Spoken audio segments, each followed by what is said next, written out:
Hello friends, welcome to my channel SRK Tuition Tutorial.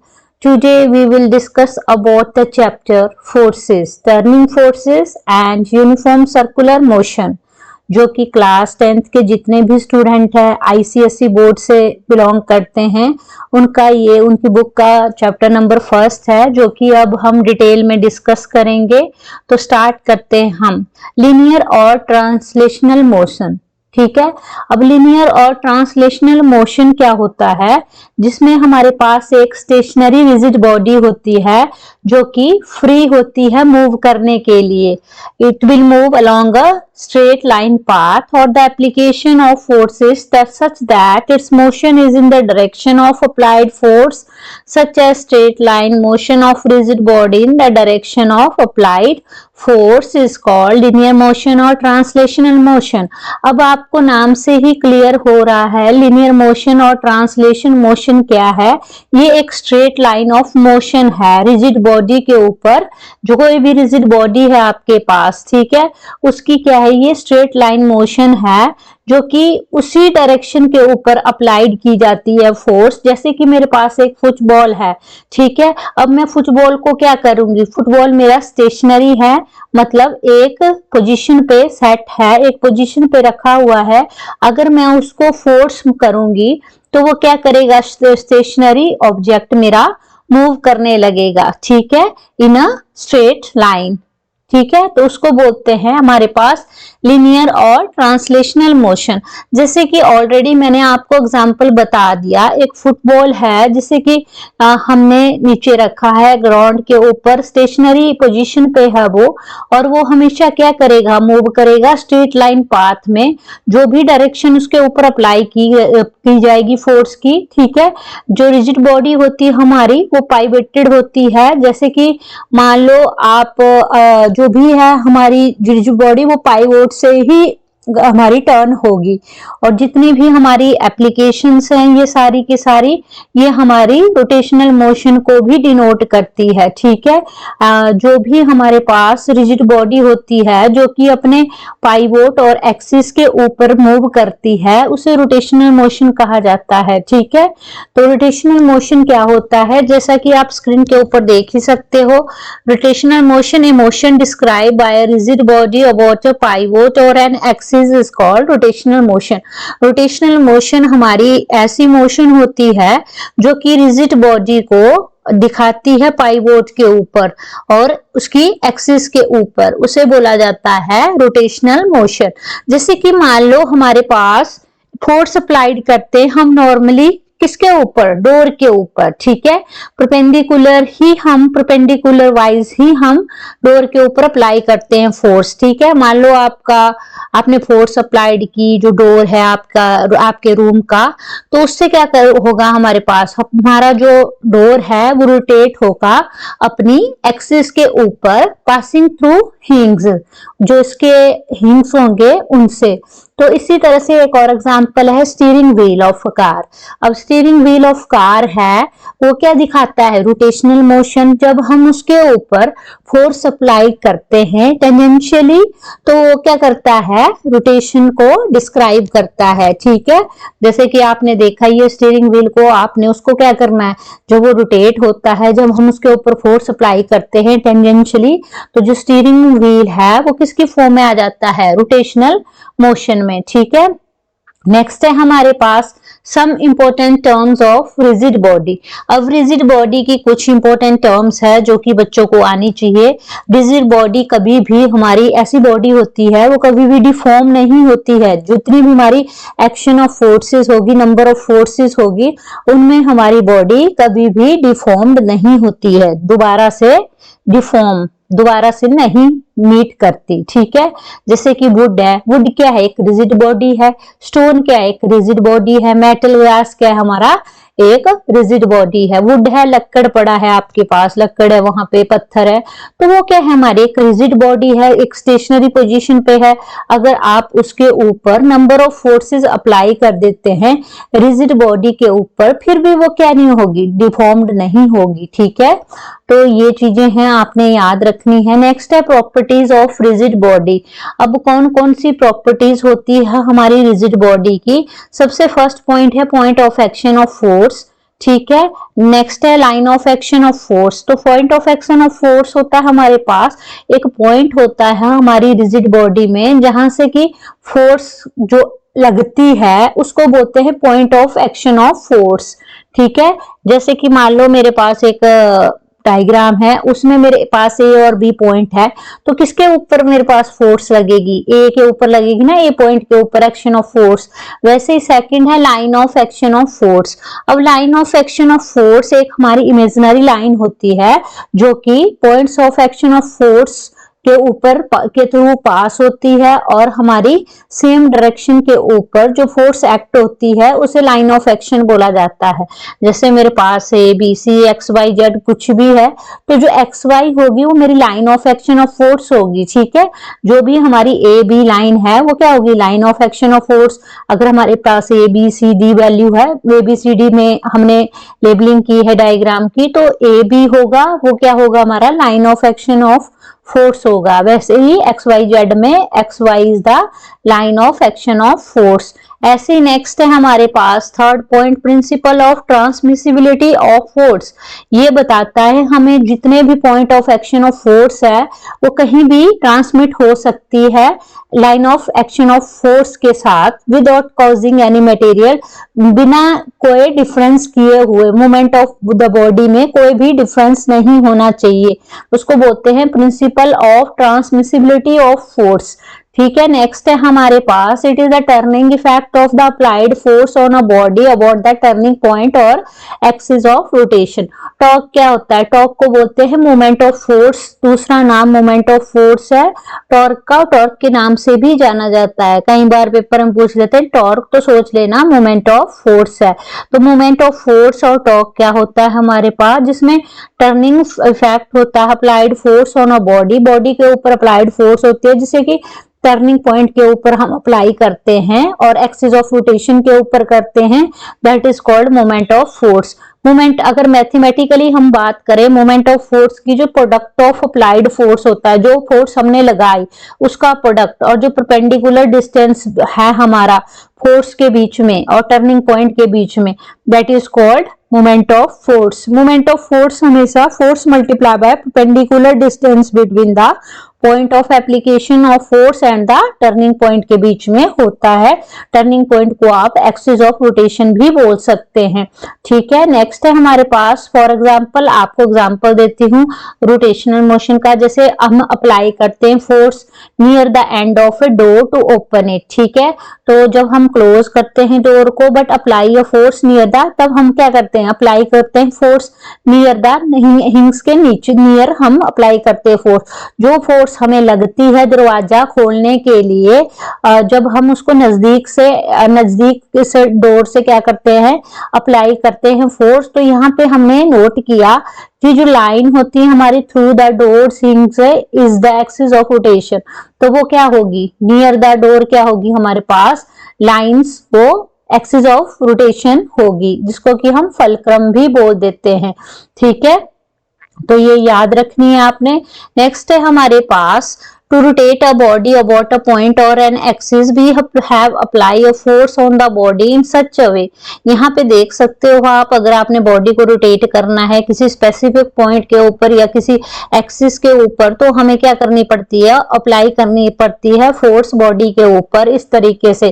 कौन कौन से ऐसे तरीके हैं जिनसे हमें बॉडी के ऊपर अप्लाई करनी पड़ती है फोर्स बॉडी को रोटेट करने के लिए? तो फर्स्ट है जो हमें line of action of forces की जरूरत नहीं पड़ती, हमें जरूरत नहीं पड़ती है जब भी हमने अपनी जो बॉडी है उसको रोटेट करवाना है, तो हमें line of action of forces को कभी भी पास नहीं करना पड़ता थ्रू द पॉइंट, ठीक है। नेक्स्ट है हमारे पास, अगर हमारे पास जो दूर होगी line of action of force point of action of force से, तो वो इजियर क्या कर देगी? बॉडी को रोटेट कर देगी, ठीक है।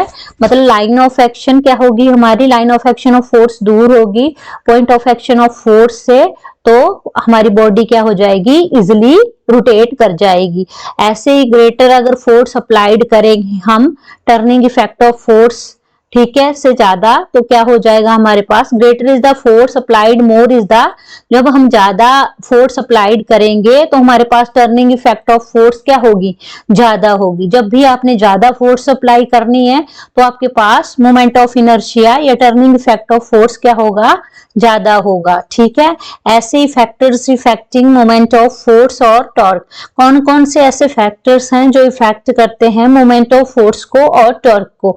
तो फर्स्ट फैक्टर है greater the force applied more is the moment of force. अगर हम ज्यादा फोर्स अप्लाइड करेंगे तो मोमेंट ऑफ फोर्स क्या होगी, हमारे पास ज्यादा होगी।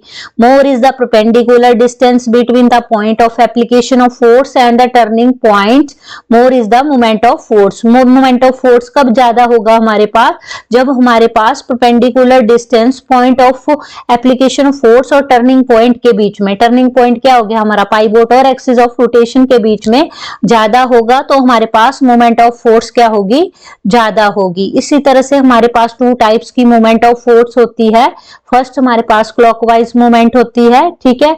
सेकेंड हमारे पास एंटी क्लॉकवाइज मोमेंट्स होती है, ठीक है। क्लॉकवाइज मोमेंट्स में हमारे पास ऐसी मोमेंट ऑफ फोर्स होती है जिसमें कि हमारे पास जो भी फोर्स है वो एंटी क्लॉकवाइज डायरेक्शन में वर्क करती है, और एंटी क्लॉकवाइज डायरेक्शन को ही पॉजिटिव मोमेंट ऑफ फोर्स भी बोला जाता है। ये फोर्स प्रोड्यूस की जाती है रिजिड बॉडी के ऊपर क्लॉकवाइज मोशन में, ठीक है। जो हमारे पास क्लॉकवाइज मोमेंट ऑफ फोर्स होती है उसको हम हमेशा as a negative moment of force लेते हैं, उल्टा करना है, ठीक है। ऐसी एंटी क्लॉकवाइज होती है, इसमें जो फोर्स प्रोड्यूस की जाती है वो हमेशा रिजिड बॉडी के ऊपर फिक्स्ड पॉइंट ओ के ऊपर की जाती है, और जो anti clockwise moment of force होती है उसको हमेशा हम positive moment of force include करते हैं। ये सारी चीजें हमें पता होनी चाहिए। नेक्स्ट है हमारे पास मोमेंट ऑफ फोर्स क्या है। मोमेंट ऑफ फोर्स एक वेक्टर क्वांटिटी है जिसके पास अपना मैग्नीट्यूड होता है, साथ में उसके साथ साथ में उसकी अपनी डायरेक्शंस होती है, और स्केलर क्वांटिटी वो क्वांटिटी होती है जिसमें कि सिर्फ मैग्नीट्यूड होता है, डायरेक्शन नहीं होती है, ठीक है। अब आपको units of moment of force पूछेंगे तो आपने बता देना ही, ये हम पहले एब्सोल्यूट यूनिट्स में बता रहे हैं। जो CGS system unit of moment of force है उसकी जो यूनिट है सीजीएस में वो डाइन होती है, डाइन सेंटीमीटर, और जो हमारे पास फोर्स होती है डाइन की वो डिस्टेंस के अकॉर्डिंग सेंटीमीटर के अकॉर्डिंग हम सेट की है, ठीक है। इन एसआई सिस्टम और एमकेएस सिस्टम में जो मोमेंट ऑफ फोर्स है वो न्यूटन मीटर है, ठीक है। तो ये याद रखनी है, और डिस्टेंस की यूनिट सभी को ही पता होती है, जो डिस्टेंस की यूनिट हमारे पास मीटर होती है, ठीक है। अब relation between unit of moment of force in CGS and SI system, अब इसमें बताया है जो भी रिलेशन होता है मोमेंट ऑफ फोर्स और सीजीएस और एसआई सिस्टम में के बीच में क्या है, ठीक है। तो रिलेशन हमारे पास एसआई और सीजीएस यूनिट ऑफ फोर्स का है 1 न्यूटन हमारा 10⁵ डाइन के बराबर होता है, ये याद रख लेना, यही रिलेशन है हमारे पास, ठीक है। नेक्स्ट है हमारे पास units of moment of force gravitational units के अकॉर्डिंग। अभी हमने एब्सोल्यूट यूनिट्स के अकॉर्डिंग पढ़ा, अब हम ग्रेविटेशनल यूनिट्स के अकॉर्डिंग पढ़ रहे हैं। तो ग्रेविटेशनल यूनिट्स के अकॉर्डिंग सीजीएस सिस्टम में हमारे पास मोमेंट ऑफ फोर्स की जो भी यूनिट होती है वो डाइन सेंटीमीटर होती है, और एमकेएस सिस्टम में मोमेंट ऑफ फोर्स की जो यूनिट होती है वो न्यूटन मीटर होती है, ठीक है। ग्रेविटेशनल यूनिट सीजीएस और एमकेएस सिस्टम में हम ग्राम 4 सेंटीमीटर में मेजर करते हैं, और किलोग्राम मीटर में भी कैलकुलेट करते हैं, ठीक है। तो नेक्स्ट है हमारे पास examples of moment of force. अब आपने मोमेंट ऑफ फोर्स का एग्जाम्पल देना हो तो आप दे सकते हो। In hand folder cutting machine, hand folder cutting machine है, the handle is fixed at the edge of the wheel, जो हैंडल फिक्स होता है हमारा व्हील के एज के पास, so that there is maximum distance, तो उसके बीच में क्या रह जाता है, सबसे ज्यादा जो डिस्टेंस होता है फोर्स और टर्निंग पॉइंट के बीच में वो जनरेट करता है मैक्सिमम मोमेंट ऑफ फोर्स और मिनिमम एफर्ट के साथ। जो मिनिमम एफर्ट लगाता है पर्सन उस अप्लाई करता है using cutting machine, that is called moment of force का बेस्ट एग्जांपल है। ऐसे हैंड फ्लोर ग्राइंडर्स है जिसको कि चक्की बोला जाता है कॉमनली विलेजेस में, जो कि आटा पीसने के काम आता है। The upper circular stone of the grinder is provided with a wooden handle near its edge. ठीक है, तो हम उसका जो सर्कुलर स्टोन होता है ग्राइंडर का, उसको वुडन हेड, जो उसका वुडन हैंडल होता है उसको उसके एज के नियर ही होता है। तो जो डिस्टेंस होता है हैंडल और टर्निंग पॉइंट के बीच में, वो सेंटर में मैक्सिमम होता है, जिससे कि कम एफर्ट लगाना पड़ता है और हमारा जो अपर स्टोन व्हील है वो इजिली टर्न हो जाता है। ठीक है, तो ये एग्जांपल दे सकते हो आप। ऐसे ही हमारे पास कार का व्हील, स्टीयरिंग व्हील होता है, और अदर हमारे जो ऑटोमोबाइल्स हैं, जो भी हैं कार, स्कूटर, ठीक है, उनके ऊपर हम फोर्स हमेशा अप्लाई करते हैं टेंजेंशियली। तो इससे क्या होता है, जो मैक्सिमम डिस्टेंस होता है हमारे पास point of application of force के बीच में और टर्निंग पॉइंट के बीच में, वो हेल्प करता है स्टीयरिंग व्हील को टर्न करने के लिए मिनिमम अमाउंट ऑफ फोर्स के साथ। कम अमाउंट ऑफ फोर्स लगानी पड़ती है हमें। जो direction of motion of the steering wheel हमेशा डिपेंड करती है डायरेक्शन ऑफ फोर्स अप्लाइड के ऊपर। तो ये भी आप एग्जांपल दे सकते हो। इसी तरह से नेक्स्ट टॉपिक है हमारे पास कपल। कपल क्या होता है? अब कपल होता है हमारे पास जिसमें टू इक्वल और अपोजिट फोर्सेस एक्ट होती है रिजिड बॉडी के ऊपर। तो इस तरह से वो different lines of action of force के ऊपर एक्ट करती है, जो कि कपल को कंटेन करते हैं। Couple always produces motion. Couple हमेशा मोशन प्रोड्यूस करता है रोटेशन के लिए इन रिजिड बॉडी में। ठीक है, अगर मैथमेटिकली हम बोले, जो मोमेंट ऑफ कपल प्रोडक्ट होता है हमारे पास फोर्स का और जो आर्म ऑफ कपल होती है उसका। ठीक है, तो ये चीज याद रखनी है आपने। कपल, अब यूनिट्स ऑफ कपल, कपल की क्या यूनिट्स होती है? तो ऐसा यूनिट हमारे पास कपल की न्यूटन मीटर होती है। कपल एक स्यूडो वेक्टर क्वांटिटी है, जो कि जिसमें कि हमारे पास डायरेक्शन भी होती है और मैग्नीट्यूड भी होता है। जो मैग्नीट्यूड होता है वो हमारे पास नेट टॉर्क के ऊपर डिपेंड करता है, जो कि क्लॉकवाइज होता है, और एंटी क्लॉकवाइज मूवमेंट्स होती है हमारे पास, जो कि आर्बिट्रेरी पॉइंट ऑफ रोटेशन होती है उसके ऊपर एक्ट करता है। ठीक है, ये याद रखना है आपने। नेक्स्ट है आपके पास examples of couples in everyday life. Everyday life में आप कपल्स के एग्जांपल दे सकते हो, जैसे steering wheel of a car है।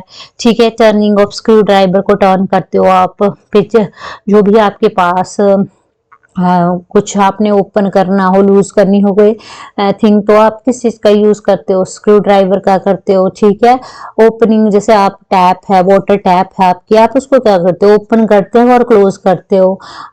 ठीक है, वाइंडिंग द वॉच, वॉच को क्या करते हो? आप वाइंड करते हो। उसकी प्रॉपर जो शॉर्ट हैंड और लॉन्ग हैंड होते हैं उनको टर्न करने के लिए यूज करते हो, उसको वाइंडिंग द वॉच बोल दो। ठीक है, तो ये हमारे जनरल एवरीडे लाइफ एग्जांपल्स हैं, जो कि आप स्क्रीन के ऊपर देख ही सकते हो। नेक्स्ट है हमारे पास इक्विलिब्रियम। इक्विलिब्रियम क्या होता है? जब हमारे पास नंबर ऑफ फोर्सेस, दो या दो से ज्यादा रिजिड बॉडी के ऊपर एक्ट होती है, उस टाइम उसमें कोई चेंज नहीं आता है उसके स्टेट ऑफ रेस्ट में, और या आप बोल सकते हो उसके रोटेशनल यूनिफॉर्म मोशन में कोई चेंज ना आता हो, उसको बोल देते हैं हम इक्विलिब्रियम। जो rigid body is said to be an equilibrium. ऐसे काइंड्स ऑफ इक्विलिब्रियम है आपके पास। हमारे पास टू काइंड्स ऑफ इक्विलिब्रियम होते हैं, या आप टू टाइप्स ऑफ इक्विलिब्रियम बोल सकते हैं।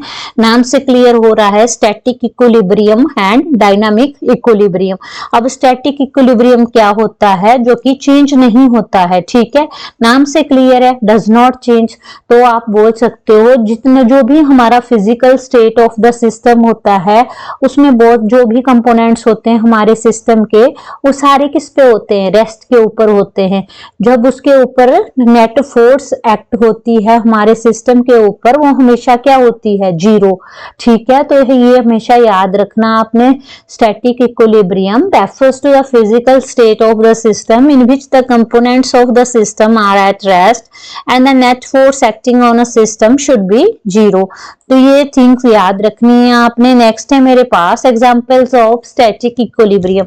अब कौन कौन से एग्जांपल्स है स्टैटिक इक्विलिब्रियम के लिए? तो आप ये चीज देख सकते हो, जैसे मेरे पास कोई ऑब्जेक्ट है, मान लो सपोज मेरे पास एक बोतल है, वो स्टैटिक इक्विलिब्रियम में है, तो वो सेटिस्फाई करनी चाहिए उसे टू कंडीशंस स्टैटिक इक्विलिब्रियम होने के लिए। फर्स्ट कंडीशन है मेरे पास जो नेट फोर्स एक्ट होगी मेरी बोतल के ऊपर वो हमेशा क्या होनी चाहिए, 0 होनी चाहिए, और जो नेट टॉर्क एक्ट होगी मेरी बोतल के ऊपर वो भी 0 होनी चाहिए।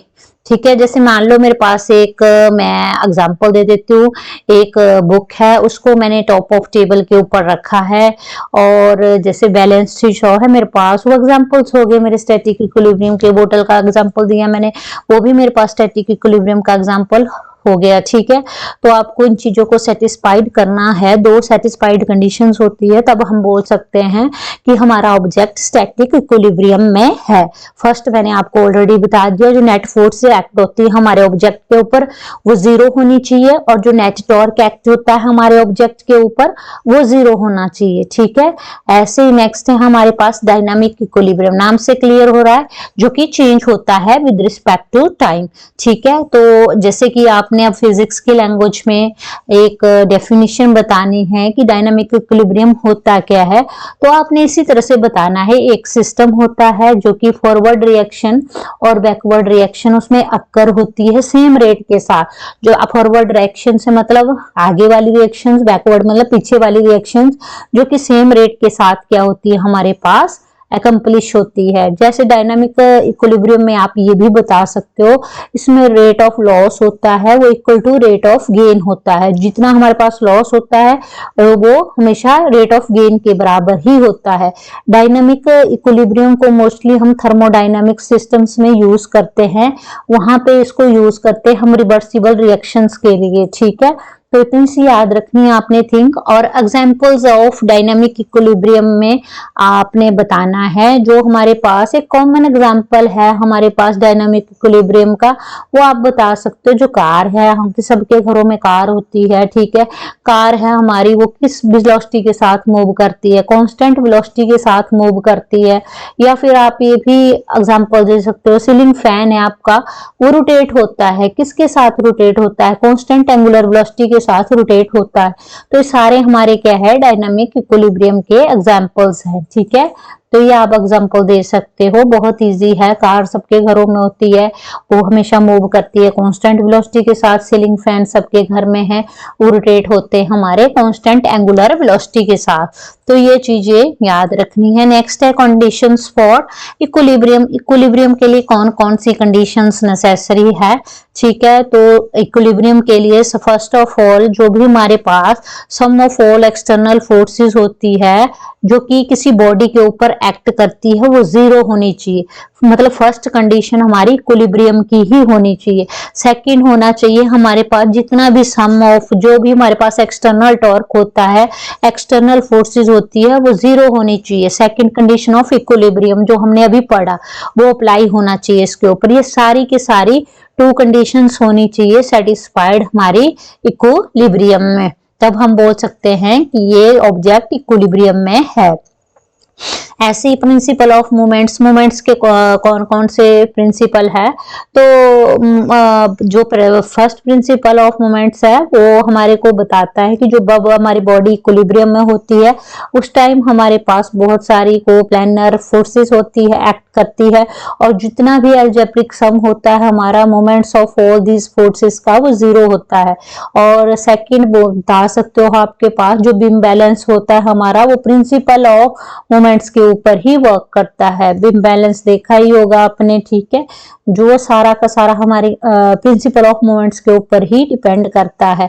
ऐसे ही प्रिंसिपल ऑफ मोमेंट्स में आप बोल सकते हो जब बॉडी हमारी बैलेंस में होती है उस टाइम जो क्लॉकवाइज मूवमेंट होती है किसी भी पॉइंट पे ऊपर वो इक्वल होती है, और जो total anti clockwise movement same point पे ही होनी चाहिए।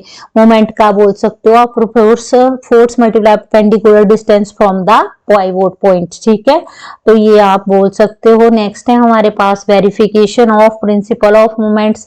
अब आपने वेरिफिकेशन करनी हो प्रिंसिपल ऑफ मोमेंट्स की, तो सबसे पहले हमारे पास कोई स्केल ले लो, आपको स्केल है आपके पास। ठीक है, तो उसको हॉरिजेंटली आपने मिड पॉइंट ओ के साथ कंसीडर करना है और उसके साथ अदर एंड होगा वो कनेक्ट करना है अपने फिक्स्ड स्पॉट के साथ जो सस्पेंड करेगा कुछ वेट बोथ साइड्स के ऊपर जो मिड पॉइंट के ऊपर है सारे, फिर हम उसको एडजस्ट कर देंगे डिस्टेंस के हिसाब से, तो वो हमारा जो स्केल होगा वो हमारा हॉरिजॉन्टली वर्क करेगा। ठीक है, ये चीज याद रख लेना। और इसमें सेंटर ऑफ ग्रेविटी और सेंटर ऑफ मास, जो सेंटर ऑफ ग्रेविटी होती है हमारे पास उसको सेंटर ऑफ मास भी बोला जाता है। सेंटर ऑफ मास हमारा एक पॉइंट होता है जिसमें हम जो मास होता है उसको इक्वल डायरेक्शंस में, ऑल डायरेक्शन में क्या कर देते हैं, डिस्ट्रीब्यूट कर देते हैं, जो कि हमारा कभी भी ग्रेविटेशनल फील्ड के ऊपर डिपेंड नहीं करता है। सेंटर ऑफ ग्रेविटी एक ऐसा पॉइंट होता है जिसमें डिस्ट्रीब्यूशन ऑफ वेट इक्वल करते हम ऑल डायरेक्शंस के ऊपर। ठीक है, तो ये डिफरेंस याद रख लेना आप। ठीक है, तो और इसमें हमारे पास ये भी ग्रेविटेशनल फील्ड के ऊपर डिपेंड नहीं करता है, बात तो एक ही है। सेंटर ऑफ मास भी एक ही है, सेंटर ऑफ ग्रेविटी भी एक ही है। दोनों का क्या होता है हमारे पास, वेट। वेट को क्या कर दिया है, वेट की यूनिट क्या है, मास। ठीक है, तो वेट को हम किस में यूज कर सकते हैं, मास में यूज कर सकते हैं। तो सारी की सारी जो डेफिनेशन है वो ऐसे ही है। ऐसे भी लिख सकते हैं आप, centre of mass is the point at which the distribution of mass is equal in all direction and does not depend on gravitational field। या फिर आप ऐसे लिख सकते हो शॉर्ट में, centre of gravity is the point at which the distribution of weight is equal in all direction and it does not depend on gravitational field. किसी भी तरह से लिख लो, इजी वे में लिख दी है दोनों टाइप से, तो आप कोई भी लर्न कर सकते हो इधर से। ठीक है, तो नेक्स्ट है हमारे पास सेंटर ऑफ ग्रेविटी और सेंटर ऑफ मास। ऑलरेडी मैंने आपको बता दिया, जो सेंटर ऑफ मास होता है उसको हम एज एवरेज पॉइंट भी ले लेते हैं, मीन पॉइंट भी ले लेते हैं, और मास इन एन ऑब्जेक्ट भी ले लेते हैं, कंसीडर कर लेते हैं। तो ये सारी चीजें आपने याद रखनी है। और बेस्ट प्रैक्टिकल जो एग्जाम्पल देना होगा आपने, वो सीसॉ का दे सकते हो। चिल्ड्रन पार्क में जाते हो, वहां पे सीसॉ देखते हैं ना आप उसको, तो जो भी हमारा वेइंग बैलेंस है वो भी हमारे पास बेस्ट एग्जांपल है सेंटर ऑफ ग्रेविटी और सेंटर ऑफ मास के लिए। ठीक है, तो नेक्स्ट है हमारे पास determination of centre of gravity. अब determination of centre of gravity में हम कवर करते हैं रेगुलर बॉडीज। इसमें रेगुलर बॉडीज के साथ बताया हमने, रेगुलर बॉडीज ऐसी बॉडीज होती है जिनकी डेफिनेट जियोमेट्रिकल शेप होती है और उनकी डेंसिटी हमेशा यूनिफॉर्मली मूव होती है, और जो उनका सेंटर ऑफ ग्रेविटी और सेंटर ऑफ मास होता है, ठीक है, हमेशा होता है। इसकी जो हम जब जियोमेट्रिक सेंटर में जो हमारी बॉडी है वो हमेशा सस्पेंड या पाइवोटेड की जाती है पॉइंट के ऊपर, जो कि बैलेंस होती है स्टैटिक इक्विलिब्रियम और डायनामिक इक्विलिब्रियम के ऊपर। जो सेंटर ऑफ ग्रेविटी होती है हमारे पास, रेक्टेंगुलर की बोल दो, स्क्वायर की बोल दो या पैरेललोग्राम की बोल दो, वो point of intersection of its diagonal हमेशा अपने पॉइंट से इंटरसेक्ट होके डायगोनल्स में होती है। जो सेंटर ऑफ ग्रेविटी हमारी ट्रायंगुलर लैमिना का एक पॉइंट होता है, उसमें हम इंटरसेक्शन करते हैं मीडियंस की। ठीक है, तो वो सारा का सारा हमारे इसके ऊपर है। ऐसे सेंटर ऑफ ग्रेविटी सिलेंडर की है, तो वो एक पॉइंट है जो कि centre of its axis use करते हैं हम। तो सबका अपना अपना यूज बताया है कि कौन किस तरह से यूज करता है। ऐसे ही फॉर इरेगुलर बॉडी, नाम से क्लियर है, उसकी कोई भी डेफिनेट ज्योमेट्रिकल शेप नहीं होती है। ठीक है, जब भी हमने सेंटर ऑफ ग्रेविटी निकालते हैं इरेगुलर बॉडी की, तो हम उसको प्लम्ब लाइन के थ्रू निकालते हैं। जैसे कि हमें कुछ हमारे पास कार्डबोर्ड है, तो उसके ऊपर हम कुछ होल्स कर देते हैं और उनके जो नाम नेमिंग है ABCDE करके उनका नेमिंग कर देते हैं। फिर जो भी हमारे पास थ्रेड होता है उसको हम उन होल्स में करके जो हमारे पास लाइन ड्रॉ करते हैं, हम उन थ्रेड के नीचे जो सेंटर ऑफ ग्रेविटी हमारा एक पॉइंट होता है जिसमें हम मैक्सिमम नंबर ऑफ लाइंस को मीट करवाने की कोशिश करते हैं। तो ये सारी चीजें सेंटर ऑफ ग्रेविटी के अंदर आ जाती है। नेक्स्ट है यूनिफॉर्म सर्कुलर मोशन। अब यूनिफॉर्म सर्कुलर मोशन ऑलरेडी मैंने आपको बता दिया, determination of centre of gravity में थ्रू टू थिंग्स के ऊपर हमने वर्क किया। किया, एक हमारे पास रेगुलर बॉडी थी और एक हमारे पास इरेगुलर बॉडी थी। अब हम पढ़ रहे हैं uniform circular motion. Uniform circular motion क्या होता है हमारे पास, जो कि हमेशा मोशन, बॉडी की मोशन को डिस्क्राइब करता है सर्कुलर पाथ में और कांस्टेंट स्पीड के साथ, that is called uniform circular motion. तो आप ऐसे सिंपल लैंग्वेज में बोल सकते हो, uniform circular motion describe the motion of a body traversing the circular path at a constant speed. ठीक है, जो इसकी एसआई यूनिट होती है वो मीटर स्क्वायर पर सेकंड होती है हमारे पास। जो रेडियल एक्सेलेरेशन हमारे पास होती है यूनिफॉर्म सर्कुलर मोशन की, उसी तरह से प्रॉपर वे में वर्क करती है। और इसको हम पीरियड ऑफ मोशन के साथ अगर हमने इसको रिप्रेजेंट करना हो तो जो वॉल्यूम होता है, जितना भी वॉल्यूम हम लेते हैं कंप्लीट करने के लिए रेवोल्यूशन को, वन रेवोल्यूशन को कंप्लीट करने के लिए जितना टाइम पीरियड वॉल्यूम का लगता है, उसको बोल देते हैं यूनिफॉर्म सर्कुलर मोशन में यूज करके हम बोल सकते हैं। और इसकी जो भी मेजरेबल यूनिट्स हैं उनको हम सेकंड्स में मेजर करते हैं। यूनिफॉर्म सर्कुलर मोशन में आप बोल सकते हो जो टेंजेंशियली स्पीड होती है हमारे पास वो दी होती है given 2 pi r upon time, and the centripetal acceleration calculate की होती है हमारे पास v2 अपॉन आर। तो यूनिफॉर्म सर्कुलर मोशन का जो भी हमारे पास फॉर्मूला है उसको हम कर्व्ड पाथ के लिए यूज करते हैं। तो हमारे पास नेक्स्ट है यूनिफॉर्म लीनियर मोशन।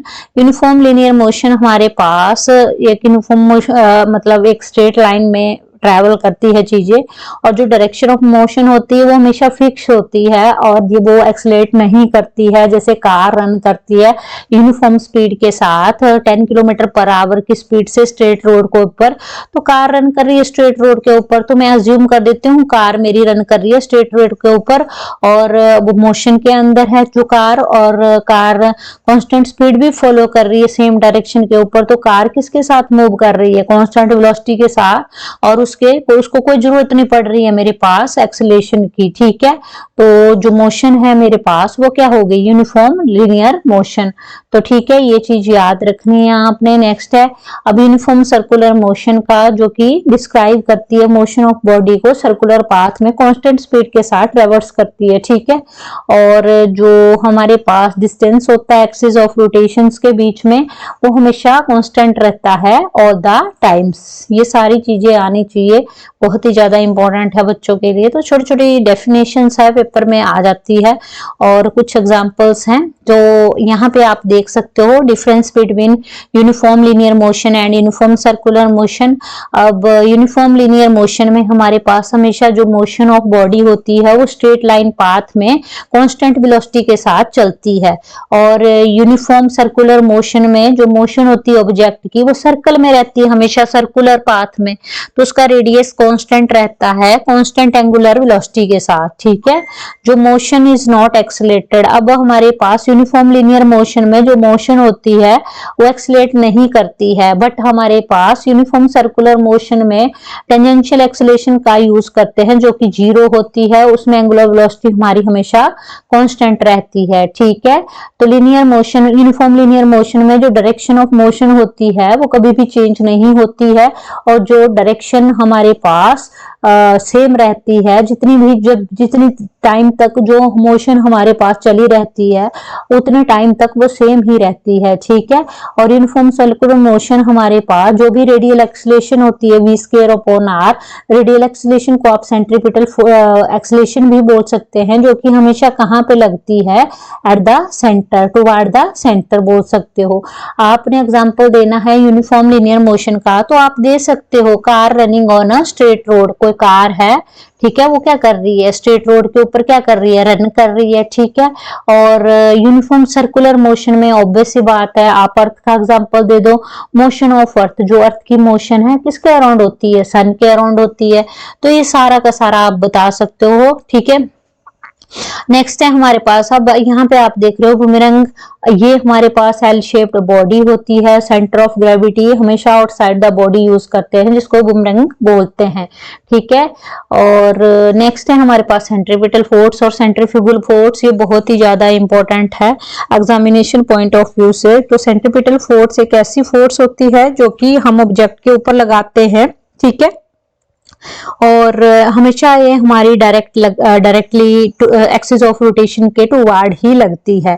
ठीक है, ये सेंटर ऑफ कर्वेचर बोल सकते हैं आप इसको। ठीक है, क्या बोल सकते हो, सेंटर ऑफ कर्वेचर। और जो इसकी जो यूनिट होती है हमारे पास सेंट्रीपिटल फोर्स की, वो न्यूटन होती है। और सेंट्रीपिटल फोर्स हमेशा डायरेक्ट होती है perpendicular to the direction of object displacement. ये चीजें याद रखनी है। और सर्कुलर पाथ में हमेशा मूव करती है और ऑब्जेक्ट को भी मूव कराती है। ठीक है, और इसमें जितनी भी हमारे पास सेंटर और मैग्नीट्यूड होता है वो हमेशा कांस्टेंट रहता है। और हमारे पास इसमें मास ऑफ जो ऑब्जेक्ट होता है इसमें टेंजेंशियली वेलोसिटी अप्लाई की जाती है। और जो डिस्टेंस होता है ऑब्जेक्ट के बीच में from the centre of the circular path, that is called centripetal force. तो ये चीज बोल सकते हो आप। इसमें जितना लंबा खींचना चाहो तो खींच सकते हो। कुछ एग्जांपल्स हैं सेंट्रीपिटल फोर्स के, जैसे कि आपके पास स्ट्रिंग ऑफ स्विमिंग टेट्राहर्ड बॉल है आपके पास। ठीक है, तो उसकी ग्रेविटेशनल फोर्स आप बोल सकते हो कि ये सेंट्रीपिटल हमेशा हमारी directly toward the centre of the earth ही लगती है, सेंटर ऑफ द फोर्स ही लगती है उसमें। तो और जैसे कि हमारे पास स्विमिंग है, यो अराउंड इन अ सर्कल, तो उसमें भी बोल सकते हो आप कि जो यो है वो इट सेल्फ मोशन है, और जो टेंशन ऑन द स्ट्रिंग है वो मूव करती है सर्कुलर पाथ में जब आप इसको ट्वेल करते हो। और इसमें ये एग्जांपल दे देना आप, जैसे कि सैटेलाइट है ऑर्बिट में, वो क्या है हमारी satellite in orbit are both examples of centripetal force. ठीक है, तो ये सारे एग्जांपल है, ये दे देना आप। Satellite in orbit are the best example of centripetal force. Already मैंने आपको बता दिया सेंट्रीपिटल फोर्स की जो यूनिट होती है वो न्यूटन होती है। जब हम Newton second law of motion का यूज करते हैं उस टाइम सेंट्रीपिटल फोर्स होती है किसी भी ऑब्जेक्ट की, वो मूव करती है सर्कुलर पाथ में और हमेशा एक्ट करती है toward the centre of the circle. और सीजीएस यूनिट में हमारे पास सेंट्रीपिटल फोर्स की यूनिट होती है डायन। ये तो मैंने ऑलरेडी बता दिया। आगे magnitude of the centripetal force है, इसका मैग्नीट्यूड कैसे निकाला है, mv square upon r. m इसमें मास ऑफ द बॉडी है moving along a circular path. हमेशा याद रखना सेंट्रीपिटल हमारा मूव करता है along a circular path. v is the uniform speed, v एक यूनिफॉर्म स्पीड है अलोंग द सर्कुलर पाथ, और r रेडियस है हमारे पास। ठीक है, इस तरह से magnitude of the centripetal force निकालते हैं। नेक्स्ट है हमारे पास सेंट्रीफ्यूगल फोर्स। सेंट्रीफ्यूगल फोर्स हमारे पास एक यूज की जाती है कर्व्ड पाथ में, जो कि हमेशा outwardly away from the centre और रोटेशन। मतलब रोटेशन और सेंटर, जो हमारा सेंटर होता है किसी भी ऑब्जेक्ट का जो सेंटर पॉइंट है उससे हमेशा क्या होती है, बाहर से ही outwardly away from the centre और रोटेशन। इन द सेंस आप इसको कर्व्ड पाथ से बोल सकते हो कि हम इसको मूव करवाते हैं कर्व्ड पाथ में। जैसे कि मेरे पास इंजन है, वो स्पिन करता है बहुत ज्यादा। सेंट्रीफ्यूगल फोर्स जो overwhelms the springs and pushes them into the drum, उसके अंदर ड्रम के अंदर पुशेस करती है, pulling it and chain along. तो ये सेंट्रीफ्यूगल फोर्स का एग्जांपल दे सकते हो आप। कॉजेज ऑफ सेंट्रीफ्यूगल फोर्स है हमारे पास, तो कौन कौन से कॉजेज है सेंट्रीफ्यूगल फोर्स के, तो जो भी हमारे पास इसमें पहली बात याद रखना, जो भी एक्सटर्नल फोर्स है वो अप्लाई नहीं की जाती है। सेकंड है इसमें motion of the frame of reference होता है, वो इटसेल्फ होता है। तो ये चीजें याद रखने लायक हैं। नेक्स्ट है हमारे पास important points of centrifugal force. आपको बता दिया मैंने स्यूडो फोर्स नेचर होता है इसका। ठीक है, और ड्राइविंग व्हीकल्स अराउंड द, जो भी ड्राइविंग व्हीकल्स है वो कर्व में जो चलते हैं वो हो गया। और इसमें non inertial frame of reference होता है हमारे पास। इनर्शियल फ्रेम ऑफ रेफरेंस हमारे पास सेंट्रीपिटल में होता है, इसमें इनर्शियल फ्रेम ऑफ रेफरेंस होता है। ठीक है, ये चीजें याद रखनी है इसमें। और रेफरेंस वाला मैंने आपको बता दिया। और इसमें सेंट्रीफ्यूगल के बहुत सारे एग्जांपल, जैसे जो हमारा चिल्ड्रन होते हैं वो मैरी गो राउंड में जो सिट करते हैं, ठीक है, तो वो हमेशा आउटवर्ड पुल को ही एक्सपीरियंस करते हैं जब उसको रोटेट करते हैं वर्टिकल एक्सिस के ऊपर। जैसे bucket of full of water है, वो रोटेट कैसे करती है, वर्टिकली करती है कुछ वेलोसिटी के साथ, और वाटर कभी भी आता नहीं है वुडंट का मॉड। ये इसलिए होता है क्योंकि जो वेट होता है वाटर का वो बैलेंस्ड होता है सेंट्रीफ्यूगल फोर्स से, जो कि एक्ट करता है ड्यू टू रोटेशन। तो ये एग्जांपल्स दे सकते हो आप। कोई पैसेंजर है वो outward that acts on the passenger in the bus. कोई व्हीकल है आपके पास टेकिंग अ टर्न, जब टर्न लेते हैं तो उसमें कुछ नहीं होता बट सेंट्रीफ्यूगल फोर्स होती है। तो ये चीजें याद रखनी है आपने। सेंट्रीफ्यूगल फोर्स में एप्लीकेशंस आ गई आपकी, जैसे कि जो भी सेंट्रीफ्यूगल फोर्स थी वो सेपरेट कर देती थी, जो भी जितने भी पार्टिकल होते थे उनको सेपरेट सस्पेंड कर देती थी फ्रीली फ्लूइड के साथ, और उनको स्पिन करती थी वेरी हाई स्पीड के साथ। और जैसे कि रोड की कंस्ट्रक्शन चली होती है तो वो वहां पे इम्प्रूव करते हैं फ्रिक्शन को। जो भी फ्रिक्शन हमारा कम होता है उसको ज्यादा कोशिश करते हैं इंक्रीज करने की कर्व के ऊपर, जिससे कि स्किडिंग को अवॉइड किया जाए। तो उसके लिए सेंट्रीफ्यूगल फोर्स का यूज किया जाता है। तो difference between centripetal force and centrifugal force के बीच में डिफरेंस है, तो वो देख सकते हो आप स्क्रीन के ऊपर। सेंट्रीपिटल फोर्स हमारे पास एक रियल फोर्स होती है, सेंट्रीफ्यूगल फोर्स हमारी एक स्यूडो फोर्स होती है। ठीक है, सेंट्रीपिटल फोर्स में हमेशा मैंने आपको बता दिया along the radius of a circle toward the centre use होती है, और ये इट इज डायरेक्टेड, ये हमेशा away from the centre of circle होती है। ठीक है, ये याद रखना अलोंग द रेडियस होती है। ठीक है, और इसको हम इनर्शियल फ्रेम ऑफ रेफरेंस से रिगार्ड करते हैं सेंट्रीपिटल फोर्स को, बट इसको दूसरे को हम सेंट्रीफ्यूगल को हम inertial non inertial frame of reference से रिगार्ड करते हैं। और इनके फॉर्मूलों में भी चेंज है। F equal to mv square upon r लेते हैं हम इसको सेंट्रीपिटल फोर्स को, और इसको हम लेते हैं F equal to minus mv square upon r। तो इस तरह से हमारी सेंट्रीपिटल और सेंट्रीफ्यूगल फोर्स कंप्लीट होगी। इसी तरह से हमारे सारे के सारे टॉपिक कवर हो गए, जो कि बहुत ही ज्यादा इंपॉर्टेंट है। जितने भी ICSE बोर्ड के स्टूडेंट्स है, 10th क्लास के स्टूडेंट्स है, उनका जो ये फर्स्ट चैप्टर है इसमें मैंने ईच एंड एवरी कॉन्सेप्ट है उसको डिटेल में डिस्क्राइब किया है। तो ये नोट्स भी बहुत ज्यादा हेल्पफुल है बच्चों के लिए। कुछ बच्चों के पास बुक्स नहीं होती तो वो इनको यूज कर सकते हैं इन नोट्स को, और इनके नोट्स से बहुत अच्छे मार्क्स ऑब्टेन कर सकते हैं। अगर आप सबको मेरी वीडियो अच्छी लगी हो तो kindly like share and subscribe जरूर करना। Thanks for watching my videos.